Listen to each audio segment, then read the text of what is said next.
When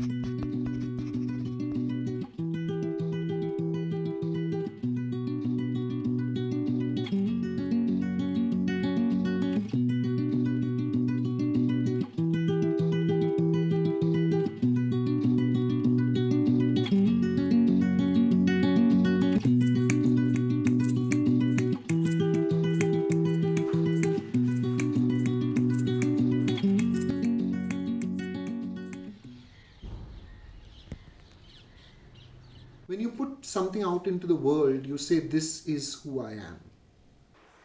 When you're working in your notebook, you are talking to yourself.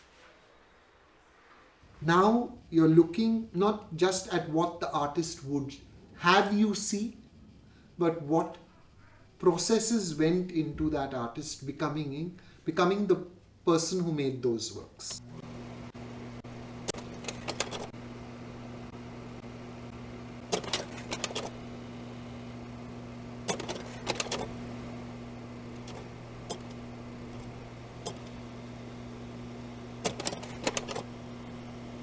Last year, I was asked to design books relating to his notebooks, his paintings, his sketches. And I remember one of the first meetings, he sort of looked at 20 pages of my layouts, and he just said no.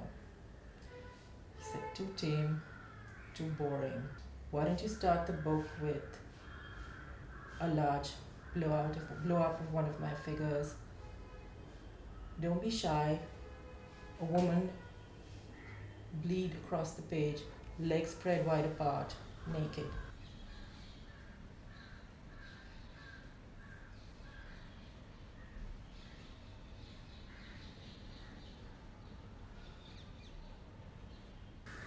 He had a really good teacher, Robert Beverly Hale, who was really the source of his foundation in drawing. And once he had that under his belt, there was no turning back. Mehlli loved drawing animals. He loved animals. Mehlli is a young boy, and Mehlli is a much older man, and completely different styles.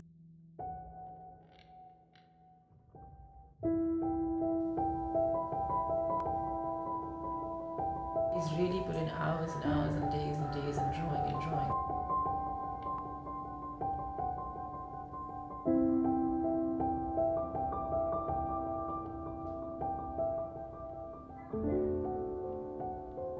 I was completely blown away with the quantum of work. इसमें और कुछ नहीं है? इसमें अंदर है वो बड़ा फिर क्या है पीछे? ये तो अलग, नहीं, ये बाद में। ये तो वहाँ का है। और स्केचबुक नहीं है पीछे? पक्का? As of today, the count seems to be something like 65. The fact that he has even come back from New York 35 years ago with them is a clear sign that it meant a lot to him, the way he's kept it over the years.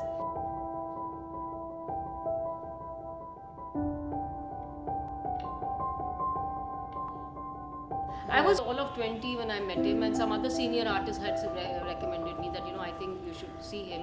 So I go up to his studio very scared, not knowing anything about him, and he doesn't know anything about me, but he's entertaining this young artist.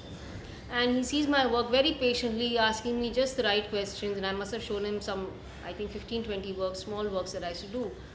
And what was endearing to me was that he called me up 2 days later to tell me, "Okay, now when are you coming? I want to show you my work." And I never expected that at all, that you only had senior artists seeing your work and their work.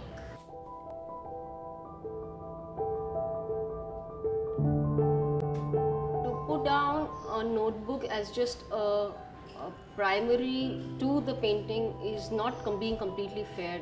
In Mehlli's case, it is his roots.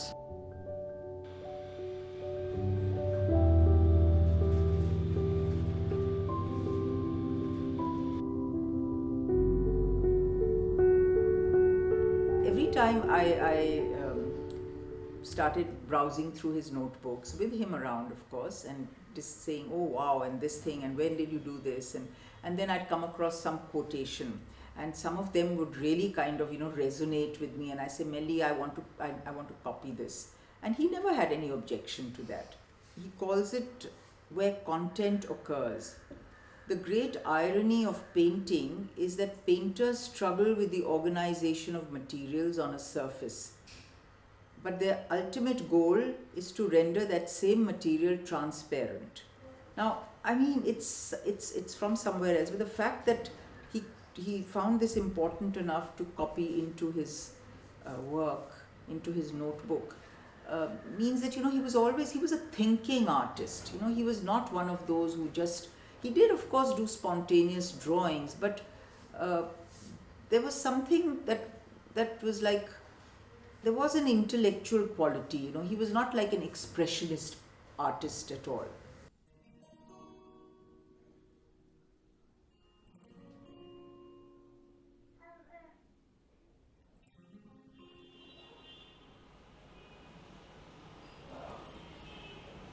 The artist is not just someone who makes images. The artist is a researcher, the artist is a reader, the artist is a collector of inspirations.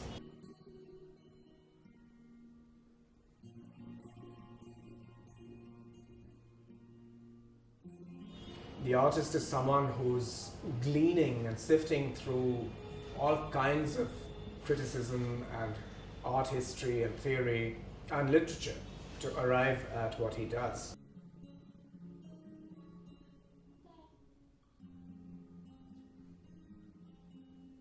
In Mehlli's notebooks, the annotations are just as fascinating as the images. And it's these citations or quotes that he's plucked, so to speak, from a world of texts, and which serve as beacons, in a way, to his own activity.